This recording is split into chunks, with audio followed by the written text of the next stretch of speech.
அஸ்ஸலாமு அலைக்கும் வரஹ்மத்துல்லாஹி வபரகாத்துஹு. அல்ஹம்துலில்லாஹி நஹ்மதுஹு வ நஸ்தஈனுஹு வ நஸ்தக்ஃபிருஹு வ நஊது பில்லாஹி மின் ஷுரூரி அன்ஃபுஸினா வ மின் ஸய்யிஆத்தி அமாலினா மன் யஹ்திஹில்லாஹு ஃபலா முதில்ல லஹு வ மன் யுضلில்ஹு ஃபலா ஹாதிய லஹு. வ அஷ்ஹது அல்லா இலாஹா இல்லல்லாஹு வஹ்தஹு லா ஷரீக லஹு வ அஷ்ஹது அன்ன முஹம்மதன் அப்துஹு வ ரசூலுஹு. அம்மா பஅத். கண்ணியத்திற்குரிய எல்லாம் வல்ல அல்லாஹு ஜல்ல ஷானுஹு தஆலாவின் நல்லடியார்களே, அல்லாஹு ரப்புல் ஆலமீன் நபிமார்களுக்கு மாத்திரம் அற்புதங்களை வழங்கி, சில அற்புதங்களை வழங்கி, அவன் விரும்பக்கூடிய நேரத்தில் விரும்பக்கூடிய வகையில் அதை நிகழ்த்தும் அதிகாரத்தை வழங்கியிருந்தான். இது குறித்த செய்திகளை தான் கடந்த சில வாரங்களாக பார்த்து வருகிறோம். இதில் அல்லாஹுடைய நபிமார்களில் முதல் இடத்தில் இருப்பவர்கள் இப்ராஹிம் அலைஹிஸ்ஸலாம் தான். ஒட்டுமொத்த நபிமார்கள் எடுத்துக்கிட்டிங்கன்னா அதில் ஃபஸ்ட்டு இடத்த அல்லாஹ் யாருக்கு கொடுக்குறான் என்றால் இப்ராஹிம் அலைஹிஸ்ஸலாத்துக்கு கொடுக்குறான். அதனால தான் திருக்குரானில் இத்தபி மில்லத்தை இப்ராஹிம் ஹனீஃபா, நபியே நீங்கள் இப்ராஹிமுடைய மார்க்கத்தை பின்பற்றுங்க என்று நபி ஸல்லல்லாஹு அலைஹி வஸல்லத்துக்கு அல்லாஹ் உத்தரவு போடுறான். நீங்களே யாரை பின்பற்றணும் என்றால் இப்ராஹிம் நபியுடைய மார்க்கத்தை தான் பின்பற்ற வேண்டும் என்று நபிகள் நாயகம் ஸல்லல்லாஹு அலைஹி வஸல்லம் அவர்களுக்கு அல்லாஹ் கட்டளையிடும் அளவுக்கு இப்ராஹிம் நபி அவர்களை உயர்வான இடத்தில் வைத்திருக்கிறான். அதே மாதிரி இது 230 இன்னும் இப்போ ஏராளமான வசனங்கள் நீங்கள் பார்க்கலாம். அந்த இப்ராஹிம் நபியை பற்றி சொல்லும் பொழுது மனித குலத்துக்கு இமாம் என்று அல்லாஹ் சொல்கிறான். இன்னி ஜாயிலுக்க லின்னாஸ் இமாமா, இப்ராஹிம் அவர்களே உங்களை இந்த மனித சமுதாயத்துக்கு இமாமாக தலைவராக ஆக்கி இருக்கிறேன் என்று அல்லாஹ் சொல்கிறான். அப்போ உலகத்தில் உள்ள எல்லா இப்ராஹிம் நபிக்கு பிந்தி வந்த எல்லா மனிதர்களுக்கும் கொள்கை ரீதியான தலைவர் யாருன்னு கேட்டால் இப்ராஹிம் அலைஹிஸ்ஸலாம் தான். இப்ராஹிம் அலைஹிஸ்ஸலாம் தான் மனித குலத்துக்கு இமாம். ஜாயிலுக்க லின்னாஸ், நாஸ்னா மக்கள், மக்களுக்கே உன்னை இமாமாக ஆக்கியிருக்கிறேன் என்று அல்லாஹ் குர்ஆனில் 124 வசனத்தில் சொல்லி காட்டுகிறான். இப்படியான ஒரு உயர்வான அந்தஸ்து அவர்களுக்கு வழங்கப்பட்டிருக்கிறது. அவர்களுக்காக அல்லாஹ் என்ன செய்கிறான்னு கேட்டால், சரி எவ்வளோ பெரிய ஒரு சிறப்புகளையும் தகுதிகளையும் வழங்குறான் என்று கேட்டால், இறந்தவர்களை அல்லாஹ் உயிர்ப்பிப்பான் என்று நம்ம நம்பி வச்சிருக்கிறோம். எல்லா நபிமார்களும் இதைத்தான் மக்களுக்கு போதித்தார்கள். மரணத்திற்கு பிறகு அல்லாஹ் நம்மளையெல்லாம் உயிராக்குவான். இதான பேசிக்கு தானே இஸ்லாத்தினுடைய அடிப்படை என்னன்னு கேட்டால், மரணத்திற்கு பிறகு மரணித்த அத்தனை பேரையும் அல்லாஹ் திரும்ப உயிராக ஆக்கி விசாரித்து சொர்க்க நரகத்தை வழங்குவான் என்று நம்ம விளங்கி வைத்திருக்கிறோம். இந்த விஷயத்தில் இப்ராஹிம் நபி என்ன செய்கிறாங்கன்னா, அல்லாஹ்ட்ட ஒரு விளக்கம் கேட்குறாங்க. என்ன கேட்குறாங்கன்னா, ரப்பி அரினி கைஃப துஹியில் மௌத்தா, இறந்தவர்களை நீ எப்படி உயிர்ப்பிப்பாய் என்பது எனக்கு காட்டு. அதான் இறந்தவர்களை அல்லாஹ் உயிர்ப்பிப்பான் என்று நம்ம இப்ராஹிம் நபி அதை தான் மக்களுக்கு சொல்கிறாங்க. அவருக்கு என்ன ஒரு ஆசையாக இருக்குதுன்னு கேட்டால், எப்படி அல்லாஹ் உயிராக்குவான், இறந்து போனாலே எப்படி உயிராக்குவான், அது என்னத்தை கொண்டு உயிராக்குவான், அந்த உயிரை எப்படி கொடுப்பான், இப்படிங்கிறது நமக்கு தெரிஞ்சுக்கணும்னு ஆசைப்படுறாரு. இதுக்கு அல்லாட்ட இப்படி கேட்கலாமா? வேறு யாராவது கேட்டாலும் என்ன செய்வான், இது எதுக்கிட்ட உனக்கு சொல்லணும்னு கேட்பான். இதை இறைவன் எப்படி உயிராக்குவான் என்பதை நம்ம போய் கேள்வி கேட்டு அறிந்து கொள்கிற அளவில் அல்லாஹ் இருக்கலை. இப்படி எந்த நபியும் கேட்டதும் இல்லை. இவர் கேட்குறார், ரப்பி அரினி கைஃப துஹியில் மௌத்தா, இறந்தவர்களை எப்படி நீ உயிராக்குவாய் என்பதை எனக்கு காட்டு. இறந்து போனாலும் உயிராக்குற அந்த செய்முறை விளக்கத்தை அவர் கேட்குறார். என்ன மாதிரி உயிராக்குவாய்? அப்போ அல்லாஹ் கேட்குறான், அவளும் தூமின், உனக்கு நம்பிக்கை இல்லையா? நான் சொல்கிறேன் நம்பிக்கை இல்லைன்னு கேட்குறாங்க. இல்லை பலா உலாக்கின் எத்தனை இன்ன கல்வி, நம்பிக்கையெல்லாம் இருக்கிறது.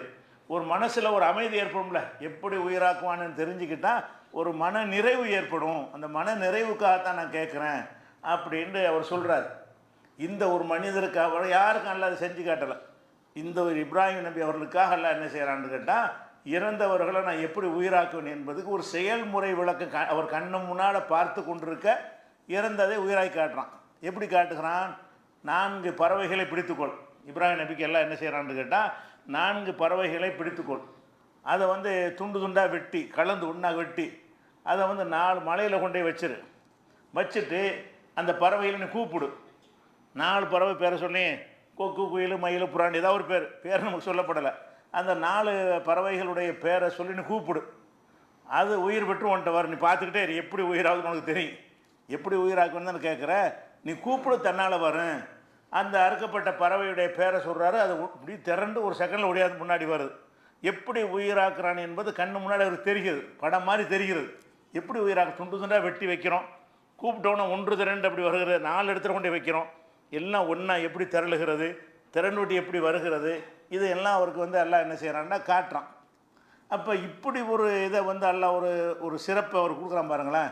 ஒரு விஷயத்தை நம்புறதுக்காக வேண்டி பேசாமல் நம்பிட்டு போகணுன்னு சொன்னால் அதுவே போதும். அல்லாவுக்கு நம்ம நம்பித்தான் ஆகணும். அவன் என்ன செய்கிறான்னு கேட்டால், இவர் மனநிறைவு அடைவதற்காக வேண்டி அந்த என்ன மாதிரி அல்லாஹ் உயிராக்குவன் என்பதற்கு ஒரு செய்முறை விளக்கத்தை காட்டுகிறான். நம்ம அதை பார்க்கல, சொல்ல வர்ணிக்கவும் முடியாது. அவர் ஒரு ஆள் தான் அல்லாஹ் எப்படி உயிராக்குவன் என்பதை செய்முறை மூலமாக அறிந்தவர். ஒட்டுமொத்த மக்கள்லையே இறந்தவர்கள் அல்லாஹ் உயிராக்குவான் என்பதை நம்ம தகவல் மூலம் அறிகிறோமே தவிர, நம்பிக்கையில் அறிகிறோமே தவிர, கண்ணால் பார்த்து அறிந்தவர் யார்? அவர் ஒரு ஆள் மட்டும்தான். இந்த விஷயத்தை வந்து 2:260 அல்லாஹ் சொல்லி காட்டுகிறான். அதே மாதிரி ஒரு பெரிய அவர் இந்த சிலைகளை உடைச்சிருவார்ல, உடைச்ச உணத்துக்கு என்ன செய்வாங்கன்னா நெருப்பு குண்டத்தில் போடுவாங்க. அந்த நெருப்பு குண்டத்தில் போடும்போது கூட அவர் வந்து பெரிய அதிசயம் அற்புதம்லாம் செய்யலை, அவங்க போட்டுருவாங்க. அல்லாஹ் என்ன செய்வான், யானாரு கூனி பர்தம்ம சலாமன் அலா இப்ராஹிம், இப்ராஹிமுக்கு இது குளிர் தரக்கூடியதை நீ மாறிவிடு என்று நெருப்புக்கு கட்டளையிட்டோம் போகிறான். நெருப்புக்கு ஆர்டர் பண்ணுறான். இப்ராஹிம் நபி ஒன்றும் செய்யாதுன்னு. அதே மாதிரி ஆகிவிட்டதுங்கிற விஷயத்தை 21ஆவது சூறாவில் 69ஆவது வசனத்தில் பார்க்குறோம். அதே மாதிரி வந்து அல்லாஹ் என்ன செய்கிறான்னா அவருக்கு ஒரு ஆர்டர் போடுகிறான். ஆர்டர்னா ஒரு கனவு மூலம்தான். அதுதான் நம்ம ஹஜ்ஜி பெருநாளில் நம்ம கொண்டாடக்கூடிய பெருநாள் இருக்குல்ல, அதில் அதை சேர்ந்தது தான் அது. அப்போ கனவு மூலமாக அவருடைய பிள்ளையை அறுத்து பழியிடுற மாதிரி ஒரு காட்சியை காட்டுறான். கனவுகள் வந்து நமக்கு மார்க்கமாகாது. கனவுல ஏதாவது கண்டா நம்ம செஞ்சிடக்கூடாது. கனவுல சட்டத்திட்டங்கள் வராது. மார்க்கோ ரசூல்லாவோட முடிவாகி முழுமை அடைந்து விட்டது. நீங்கள் கனவுல என்னத்தையாவது பார்த்தீங்கன்னா என்ன செய்யக்கூடாது, அது மார்க்கத்துக்கு சம்மந்தம் இல்லைன்னு விளங்கிக்கிறணும். ஆனால் நபிமாருடைய கனவு வந்து மார்க்கம். நம்முடைய கனவுகளுக்கு தான் அந்த நிலை தானே தவிர, ஒரு நபிக்கு எல்லாம் ஒரு கனவுல ஒன்று காட்டினாண்டா அதை செய்யின்னு அர்த்தம். அப்போ இப்ராஹிம் நபிக்கு எல்லாம் என்ன காட்டுறான்னா மகன் அறுக்கிற மாதிரி ஒரு காட்சியை காட்டுறான். அவரே போய் அவருடைய மகனை அறுக்கிற மாதிரி ஒரு காட்சியை எல்லாம் காட்டுறான். அப்போ நபியாக இருக்கிறதுனால அவங்களுக்கு தெரியுது, இது அல்லாஹ் வந்து இப்படி நம்மளை செய்ய சொல்கிறான், நம்ம மகனை வந்து அவனுக்காக பலியிட சொல்கிறான்னு அவர் விளங்கிக்கிட்டார். தப்பாக விளங்கலை, கரெக்டாக தான் விளங்கியிருக்காரு. அப்போ விளங்கின பிறகு என்ன செய்கிறாருன்னா மகனை அழைச்சிக்கிட்டு பலியிடுறதுக்கு போகிறாரு. பலியிட போகும்பொழுது அந்த உடனே எல்லாம் என்ன செய்யலாம் தடுத்து நிறுத்தி ஒரு பெரிய பழிப்பு நாரி பதையினாக விதவை நலி ஒரு பெரிய பழிப்பு ராணியை நம்ம அதுக்கு பகரமாக கொடுத்தோம் அப்படின்னு சொல்லிட்டு அல்லாஹ் அப்போ என்ன வார்த்தையை சொல்கிறான்னா, இன்னா கசத்தக் துருயா, கனவை நீ மெய்ப்படுத்தி விட்டீர். அப்போ கனவு வந்து அல்லாஹ் தான் காட்டியிருக்கிறான். நீ உன்னுடைய கனவை நீ உண்மைப்படுத்தி விட்டீர் அப்படின்னு சொல்லி அல்லாஹ் என்ன செய்கிறான்னா இப்படி ஒரு அதிசயத்தை அவருடைய வாழ்க்கையில் என்ன செய்கிறான், நடத்தி காட்டுகிறான். அவருடைய அந்த குர்பானி நமக்கு வணக்கமாக அவர் ஆக்கியிருக்கிறான். எப்படிப்பட்ட அந்தஸ்து அவர் கொடுத்துருக்கான்னு கேட்டால், அவர் மகனாக இருக்கிறதுக்கு முயற்சி பண்ணி ஆட்ட அறுத்தார்ல, அந்த தியாகத்தை நினைவு விதமாக நீங்கள் அந்த நகருடைய நாளில் அறுக்கப்படுற பெருநாளுடைய தினத்தில் நீங்களும் அந்த குர்பானியை கொடுங்கள் என்று நமக்கு கட்டளையிடுகிற அளவுக்கு அவருக்கு இந்த இஸ்லாம் மார்க்கத்துக்குள்ள தாக்கம் இருக்குது, இன்றைக்கும் இருக்குது. அவருடைய செயலைத்தான் நம்ம வணக்கமாக செஞ்சு கொண்டிருக்கிறோம்.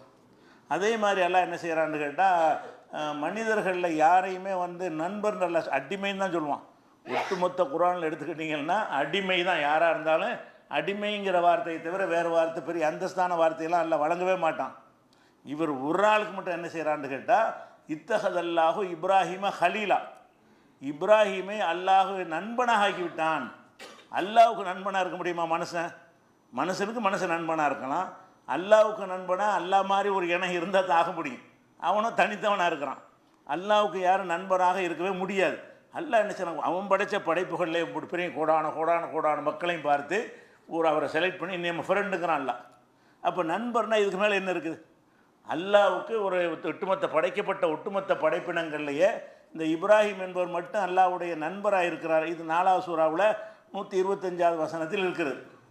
அப்போ அல்லாவுடைய நண்பர்கள் எவ்வளோ பெரிய கிரேட் அல்லாஹ் கொடுக்குறான்.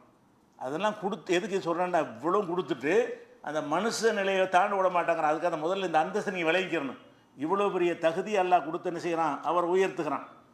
அதே மாதிரி வந்து அவர் காபத்துல்லாவை கட்டுறார் இல்லையா, கட்டி அந்த காபாவை அவர் தான் 2வது தடவை கட்டுறார்.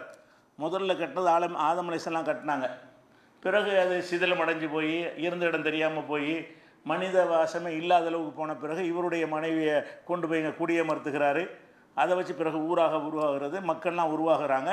அந்த காபா இந்த இடத்துலாம் இருந்துச்சு என்று அடையாளம் காட்டி அவரையும் அவருடைய மகனையும் சேர்ந்து அந்த காபாவை கட்டுமாறு எல்லாம் சொல்கிறான். அந்த கட்டி அந்த காபாவுக்கு உள்ளே தான் அவர் தொழுவார். காபாவில் தான் என்ன செய்வார், நம்ம வந்து காபாவை சுற்றி தொழுகிறோம். நமக்கு என்ன ஆக்கப்பட்டிருக்குன்னு கேட்டால் காபாவுக்கு உள்ளே போய் தொழுவது கிடையாது. 4 பக்கமும் தொழுவலாம், அங்கிட்டு தொழுவலாம், அங்கிட்டு தொழுவலாம், காபாவை நோக்கி தொழுவணும்னு ஆக்கிட்டோம். இப்ராஹிம் நபி தொழுது எங்கன்னு கேட்டால் அந்த காபா கதவுலாம் போட்டிருக்கான்ல, அது உள்ளக்கு போய் அதான் பள்ளிவாசல், உங்களுக்கு உள்ளக்கு போய் தான் தொழுவாங்க. ஒரு திசையில் தான் அவங்க தொழுவ முடியும். இப்ராஹிம் நபி அவர்கள் காபாவுக்கு உள்ளே போய் இந்த வாசல் எந்த பக்கம் இருக்குதோ அதை நோக்கி தான் அவங்க தொழுகை நடத்த முடியும்னு இருக்குல்ல, அதுக்கு பேர் தான் இப்ராஹிம் என்று தொழுத திசைன்னு அர்த்தம். அந்த மக்காம இப்ராஹிம், நீங்கள் மக்காம இப்ராஹிமிலும் சில தொழுகைகளை தொழுது கொள்ளுங்கள் அல்லா என்ன நம்ம கட்டளையிடுறான். நம்ம ஹஜ்ஜிக்கு போனோம்னு சொன்னால் காபாவுடைய 4 திசைகள்லையும் தொழுவலாம். இருந்தாலும் ஒரு சில தொழுகைகளையாவது அந்த வாசல் இருக்கிற திசையில் தொழுவணும். அதான் மக்காம இப்ராஹிம். அந்த வாசல் இருக்கும்ல 4 திசையில் ஒரு பக்கம் தான் கதை வாசல் போட்டிருப்பாங்க. அந்த வாசல் இருக்கிறதை நோக்கி நீங்கள் தொழுவுங்கள்னு அல்லா என்ன செய்கிறான், கட்டளையிடறான். அந்த தொழுகையில் ஒரு சில தொழுகையெல்லாம் தொழுதுடணும். அந்த பகுதியில் 4 பக்கமும் தொழுவலாம் அப்படின்னு நல்லா கட்டளையிடறான். அவர் மக்காம இப்ராஹிம் ஒத்தஹிதூமி மக்காமி இப்ராஹிம முசல்லா, இப்ராஹிமுடைய மக்காம் இருக்குல்ல காபா, இப்ராஹிமுடைய காபா எது, கிப்லா எது, அந்த வாசல் பக்கம். நம்முடைய கிப்லா இப்போ 4 பக்கம். நம்முடைய கிப்லா என்பது இந்த காபா இப்படி இருந்தால் இப்படியும் தொழுவலாம், காபாவை நோக்கி இப்படியும் தொழுவலாம், காபா இதான் காபான்னு வச்சுக்கிட்டா இப்படியும் தொழுவலாம், இப்படியும் தொழுவலாம், 4 பக்கமும் தொழுவலாம். அவர் எப்படி இப்ராஹிம் நபி தொழுதாருன்னா இப்படி இதான் வாசல் வைங்க, இந்த ஒரு பக்கம் தான் தொழுவார், உள்ளக்க போய் தான், வெளியே சுற்றி தொழுவதில்லை, உள்ளக்க தான் போய் தொழுவார். அந்த மாதிரி நீங்கள் அவர் எந்த திசையில் தொழுதாரோ அந்த திசையில் தொழுகைகளை ஆக்கி கொள்ளுங்கள். அப்போ அவர் நினைவுபடுத்துகிறான். அல்லா எங்கிட்ட வேணால் தொழுலான்னு விட்டு போகாமல் அவருக்கு ஒரு கிப்லா வச்சுருந்தார் இல்லையா, அதுக்கு ஒரு தனி முக்கியத்துவம் இருக்கிறது என்று சொல்லி இதை 2வது சூரா 125 அல்லாஹ் சொல்லி காட்டுகிறான். அதே மாதிரி வந்து இப்ராஹிம் நபியர் நம்ம மேராஜ் ரசூல்லாவுக்கு மேராஜ் போனதெல்லாம் நம்ம அறிஞ்சு வச்சுருக்குறோம். ரசூல் சல்லாஹத்தை எல்லாம் அழைச்சிக்கிட்டு போய் பல வானத்துடைய அந்த எல்லாத்தையும் நல்லா காட்டினா, அந்த இதெல்லாம் அல்லாவுடைய அழ்த்தாட்சிகள்லாம் அவங்க பார்த்தாங்கன்னு நம்ம நம்புகிறோம்ல. இந்த மாதிரியான ஒரு விஷயம் அவருக்கும் கொடுக்கப்பட்டிருக்கு. அவரை தவிர வேறு யாரும் கொடுக்கப்படல. ரசூலுல்லாவுக்கும் இப்ராஹிம் நபிக்கு தான். இப்ராஹிம் நபி அவர்களை என்ன செஞ்சால் இதே மாதிரி அழைச்சிக்கிட்டு போய் 6வது சூறாவில் 75வது வசனத்தில் எல்லாம் சொல்கிறான், நுரி இப்ராஹிம மலக்கூத்த சமாவாத்தி உள்ளார், வானம் பூமியுடைய அந்த அத்தாட்சி அல்லாவுடைய அதிகாரங்கள் எப்படி என்பதையெல்லாம் அவருக்கு நம்ம காட்டினோம்னு எல்லாம் சொல்கிறான். அப்போ இந்த மேராஜுங்கிற மாதிரியான ஒரு பயணம் அவர்களுக்கு என்ன செஞ்சுருக்கு, இருந்திருக்கு என்பதை எல்லாம் சொல்லி காட்டுகிறான். அதே மாதிரி அவர்கள் நிறைய எல்லாட்டு சில துவாவெலாம் செய்கிறாங்க. அந்த துவாவில் ஒன்று என்னென்னா, அந்த காபாவை கட்டி முடித்த உடனே இங்கே நிறைய மக்கள்லாம் வருவாங்க. மக்கள் நிறைய கூட செய்யி அவங்களுக்கு கனி வர்க்கங்களை கொண்டாந்து கொட்டு எந்த சிரமமும் கொடுக்காதுன்னு ஒரு துவா செய்வார். இன்றைக்கி வரைக்கும் நல்லா 5000 ஆண்டுகளாக நடந்துக்கிட்டு இருக்குது. 5000 ஆண்டுகளாக பயிர் பச்சைகள் முளைக்காத ஒரு பகுதியில் என்ன வேண்டாலும் கிடைக்கும். எதுவுமே முளைக்காத ஒரு பகுதியாக இருந்தாலும் மக்கள் அங்கே திரள வைத்து அதன் மூலமாக சரக்குகள் கொண்டாந்து இறக்கப்பட்டு எல்லாமே கிடைக்கக்கூடிய ஒரு ஏற்பாட்டெல்லாம் செய்கிறான்னு கேட்டால் அவருடைய துவா தான். அதே மாதிரி வந்து ரசூல் இப்ராஹிம் நபியை பற்றி எல்லாம் சொல்லும்போது முக்கியமான ஒரு சர்டிஃபிகேட் கொடுக்குறான். அவர் வந்து தனி மனிதராக இருந்தாலும் அவர் ஒரு உம்மத்த சமுதாயமாக இருந்தார். ஒரு மனிதர சமுதாயம்னு சொல்லலாமா? சமுதாயம்னா ஒரு 10,500 1000 பேர் 10,000 பேர் வச்சுருந்தா தான் அவங்கள சமுதாயம்னு சொல்லுவோம். ஆனால் இப்ராஹிம் அவர்கள் காண உம்மத்தான் காணித்தல் இல்லா, அல்லாஹ் கட்டுப்பட்ட ஒரு சமுதாயமாக அவர் ஒரு ஆள் தான் ஒரு சமுதாயம் செய்கிற வேலையை செய்வார். ஒரு சமுதாயமே நின்று எதிர்த்தாலும் தனியாக நிற்பார். ஒரு சமுதாயத்துக்கு அவர் பதில் சொல்வார், ஒரு சமுதாயத்தை எதிர்கொள்வார். அப்போ ஒரு சமுதாயம் எவ்வளோ பெரிய பெரிய காரியங்கள் செய்வதற்கு சப்போர்ட்டாக நிறைய பேர் தேவைப்படும்ல. இவர் அதெல்லாம் அவரே செய்வார், அம்புட்டையும் அவங்களே செய்வார். அப்போ இப்ராஹிம் நபி அவர்கள் தனி மனிதராக இருந்தால் கூட அவர் ஒரு சமுதாயமாக இருந்தார் என்று அவருடைய தீவிரமான அந்த செயல்பாட்டுக்கு நற்சான்றாக அல்லாஹ் என்ன செய்கிறான், அந்த ஒரு வார்த்தையும் சொல்லி காட்டுகிறான். இது 16:120. அதே மாதிரி வந்து நம்ம ஹஜ்ஜிங்கிற ஒரு கடமை இருக்குது இல்லையா, அது வந்து இப்ராஹிம் நபிக்கு பிறகு தான் ஏற்படுகிறது. அதுக்கு முந்தி கிடையாது, காபா இருந்துச்சு, போய் தொழுதுகிட்டு இருப்பாங்க. அந்த ஹஜ்ஜுக்குன்னு அந்த ஆலயத்தை நோக்கி போகிறது என்பது வந்து இப்ராஹிம் நபி அவர்கள் மூலமாகத்தான் நமக்கு அழைக்கப்படுது. காபா கட்டி முடித்தவுடனே அல்லாஹ் சொல்கிறான், அஸ்தின் ஃபின்னாஸி பில் ஹஜ், மக்களுக்கு ஹஜ்ஜை பற்றி அழைப்பு கொடு, உன்னிடத்தில் மெலிந்த ஒட்டகைகளிலும் தொலைவிலிருந்து வந்து சேருவார்கள் அல்லாஹ் சொல்கிறான். அவர் அந்த அழைப்பு கொடுக்குறாரு. அந்த அழைப்பு மூலமாக ஹஜ்ஜு கடமையாகுது. இந்த ஹஜ்ஜி என்கிற கடமை இன்றைக்கி போகிறோம் என்று சொன்னால் அதை அவர் வழியாகத்தான், மில்லத்தை இப்ராஹிம் தான். இந்த ஹஜ்ஜுக்கு நம்ம போகிறத யார் வழி? இப்ராஹிமுடைய மார்க்கம் தான். அவர் தான் இந்த ஹஜ்ஜுக்கு அழைப்பு கொடுத்தாரு. அந்த அழைப்பை நம்ம இன்றைக்கி என்ன செய்கிறோம், ஏற்று செயல்படுத்தி கொண்டு இருக்கிறோம். அதே மாதிரி வந்து சஃபா மர்வா அதில் ஓட சொல்லி எல்லாம் செய்கிறோம். அது அவருக்காக செஞ்சது தானே. சஃபா மருவாங்கிறது அந்த 2 மலை இருக்கிறது. இங்கேருந்து அங்கே, அங்கேருந்து இங்கே ஓடுறோம். எதுக்காக ஓடுறோம்?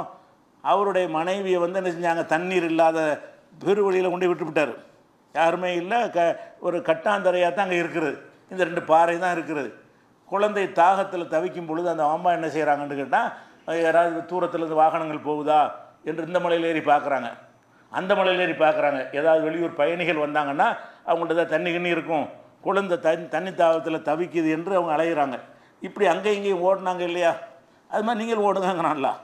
இன்ன சஃபாவுல் மருவத்தம் மின் ஷாயிரில்லா, சஃபாவும் மருவாவும் அல்லாவுடைய சின்னங்கள் என்று 258 வசனத்தில் அல்லாஹ் சொல்லி காட்டுகிறான். அதே மாதிரி அல்லாவுடைய ரஹமத்து பரக்கத்து இந்த 2 உங்களுக்கு வழங்கப்பட்டு விட்டது என்று ஒரு நற்சான்றை எல்லாம் என்ன செய்கிறோன்னா, இப்ராஹிம் நபியுடைய குடும்பத்தாருக்கு, இப்ராஹிம் நபிக்கு மாத்திரமில்லை குடும்பத்தாருக்குங்கிறான். ஏன் குடும்பத்தாருக்குங்கிறான்? அவருடைய மனைவிக்கு ஒரு அந்தஸ்துங்க கொடுக்குறான். அவருடைய மகனாருக்கு போகும்போது கல்லால் எரிஞ்சதுனால நீங்கள் எரிங்கங்கிறான். அப்போ அவர் ஒத்துமட்ட அந்த குடும்பத்துக்கு அல்லாவுடைய அருள் அவருக்கு மட்டும் இல்லை, அவருடைய குடும்பத்தாருக்கு ஒரு பெரிய அருள் சுமத்தி இருக்கிற விஷயத்தை வந்து 1173 சொல்லுவான். ரஹமத்துல்லாஹி வ பரக்காத்துஹு அலைக்கும் அஹ்லல் பைத்தி, நபியின் குடும்பத்தார்களே, இப்ராஹிம் நபியின் குடும்பத்தார்களே, உங்களுக்கு அல்லாவுடைய ரஹமத்தும் பரக்கத்தும் இருக்கிறது. இன்னஹு ஹமீதுன் மஜீத் அப்படின்னு சொல்லி ஒரு வசனம் இருக்குது. அவன் புகழுக்குரியவன், கண்ணியமிக்கவன் சொல்லி. இதை வச்சு தான் ரசூல் ஸல்லல்லாஹு அலைஹி வஸல்லம் வந்து தனக்கு துவா செய்ய சொல்கிறாங்க. எப்படி சொல்கிறாங்க? நீங்கள் அத்தஹியாத்தில் ஓதும் பொழுது எனக்காக ஒரு துவா செய்யணும். என்ன துவா செய்யணும்? அல்லாஹும்ம ஸல்லி அலா முஹம்மதின், இறைவா முகமதுக்கு அருள் புரிவாயாக, வாலா ஆலி முகமதின், முகமதுடைய குடும்பத்துக்கு அருள் புரிவாயாக. எந்த மாதிரி அருள் புரியணும்? கமா சல்லை தலா இப்ராஹிம், இப்ராஹிமுக்கு நீ அருள் புரிந்தாய். இந்த வசனத்தை தான் சொல்கிறாங்க. இந்த 1173 இப்ராஹிம் நபிக்கு அருள் புரிந்ததாக அல்லாஹ் சொல்லி காட்டுறான்.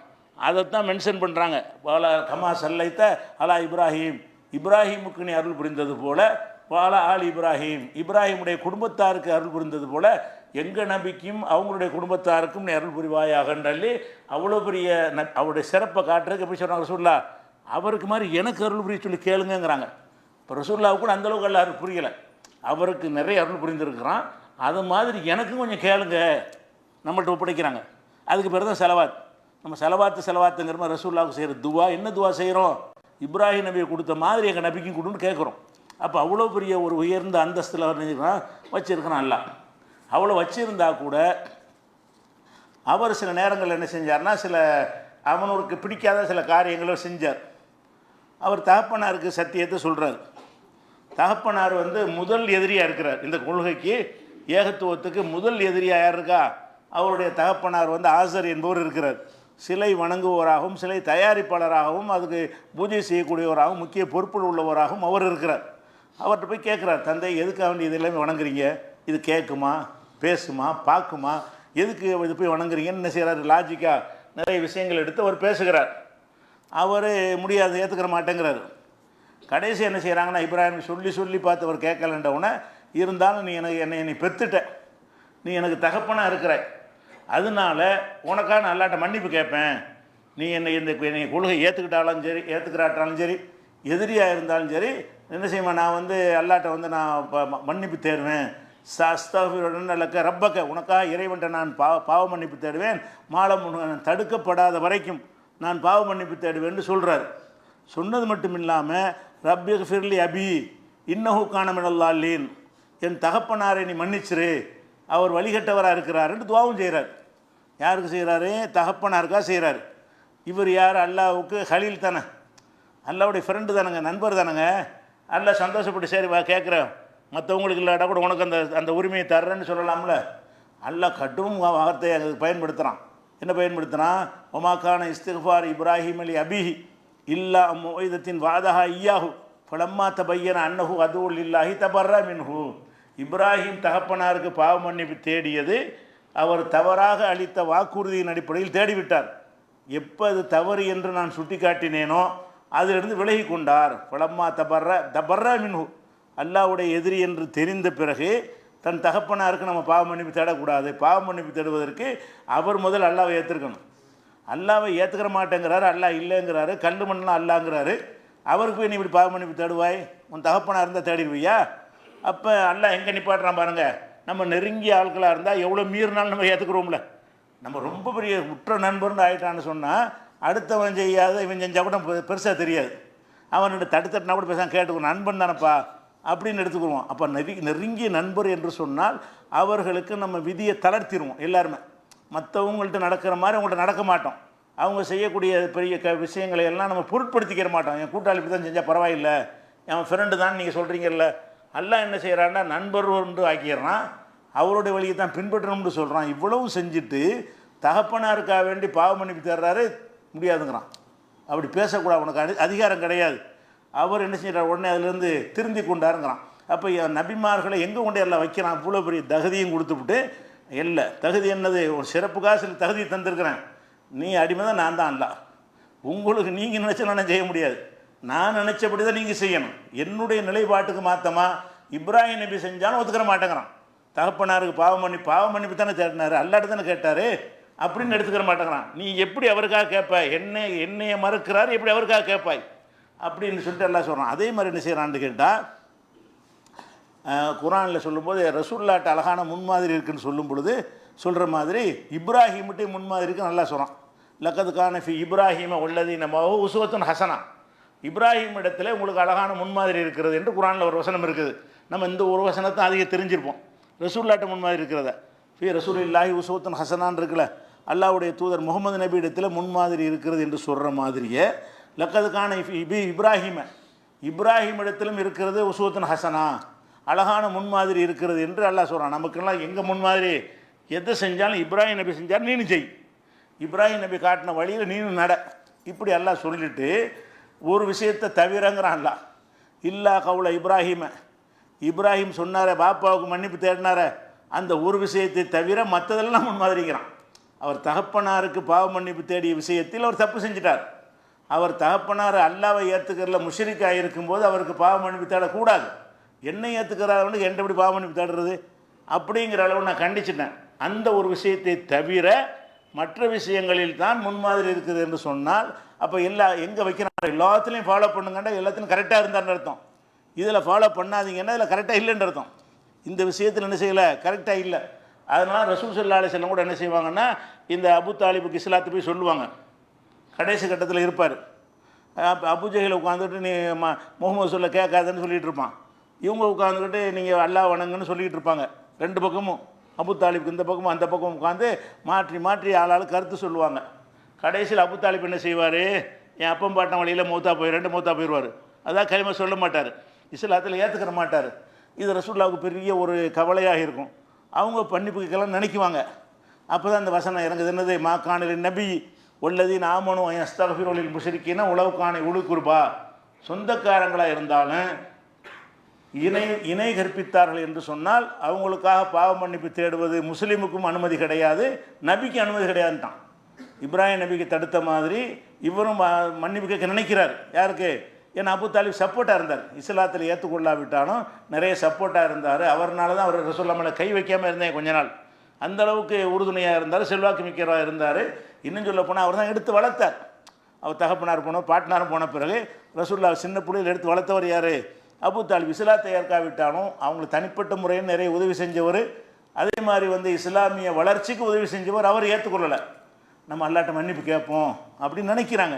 உடனே கண்டிக்கிறான் அல்லாஹ், அனுமதி கிடையாது, உனக்கு அனுமதி கிடையாது, மூமின்களுக்கு அனுமதி, யாருக்கு மன்னிப்பு இல்லை, அஸ்தக்ஃபிருல் முஷ்ரிக்கீன், இணை கற்பிக்கிற ஆளுக்கு மன்னிப்பு கேட்பதற்கு அனுமதி இல்லைங்கிறான்.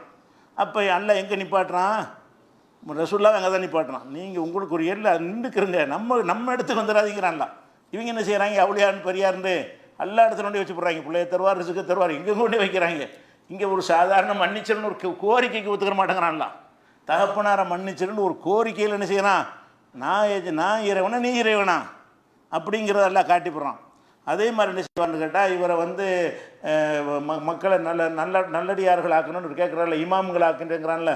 அப்போ அவர் கேட்பார், ஒமின் துர்ரியத்தி, என்னை ஆக்கின மாதிரி என் சந்ததிகளை கொஞ்சம் பேர் ஆக்குன்னு கேட்பார். இப்ராஹிம் நபி என்ன செய்வார்னு கேட்டால், உன்னை இமாம் ஆக்கிட்டு நல்லா சொல்லுவான்ல. அப்போ என்னை மட்டும் ஆக்கினா பத்தாது, என் புள்ள குட்டிகளை இந்த மாதிரி கொஞ்சம் ஆக்கி விடு அப்படின்னு கேட்பார். அப்போ எல்லாம் என்ன செய்வான், நீ தானே கூட்டாளி தானே கேட்குறாரு, அல்லாஹ் ஃப்ரெண்டு தானே அவர், சரி ஆக்கிடுவோம் அப்படி சொல்லலை.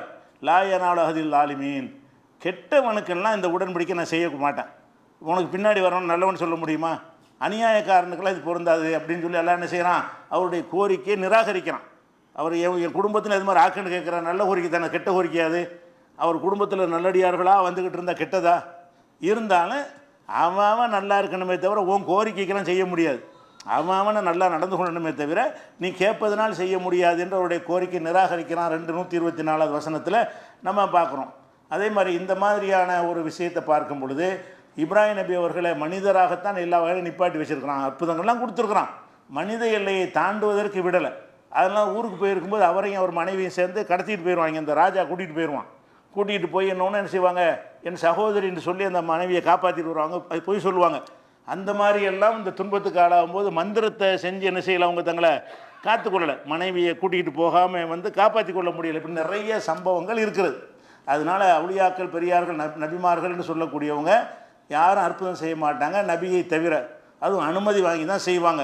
அவங்களுக்கு அனுமதி வாங்கி செஞ்சாலும் அந்த மற்ற நேரங்களில் மனுஷராக மட்டும்தான் இருப்பாங்க. அவங்களுக்கு இறைத்தன்மையில் எதுவுமே இருக்காது என்பதை என்ன செய்யணும், புரிந்து கொள்ள வேண்டும். இதே மாதிரி மற்ற நபிமார்களை குறித்த விஷயங்களை இன்ஷா அல்லாஹ் அடுத்தது பார்க்கலாம்.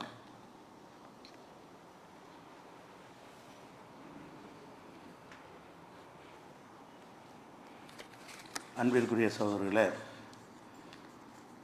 இப்போ தேர்தல்லாம் ஓரளவுக்கு நிறைவடைந்து வாக்கு எண்ணிக்கை உங்களுக்கு நெருங்கி இருக்கிற கட்டத்தில் நம்ம இருந்து கொண்டிருக்கிறோம். இந்த நேரத்தில் இந்த தேர்தல் முறையாக நேர்மையாக நடக்கவில்லை என்பது ஒவ்வொரு கட்டத்திலையும் அவங்க நிரூபித்து கொண்டிருந்தார்கள். தேர்தல் கமிஷன் நிரூபித்து கொண்டிருந்தது. எப்படி நிரூபிக்கிறாங்கன்னா, முதல் தேர்தல் 19ஆம் தேதி நடக்குது. கொஞ்சம் கொஞ்சமாக பிரித்து நடத்துனால ஒரு 100 தொகுதிக்கான தேர்தல் 19ஆம் தேதிக்கு நடத்துகிறான்.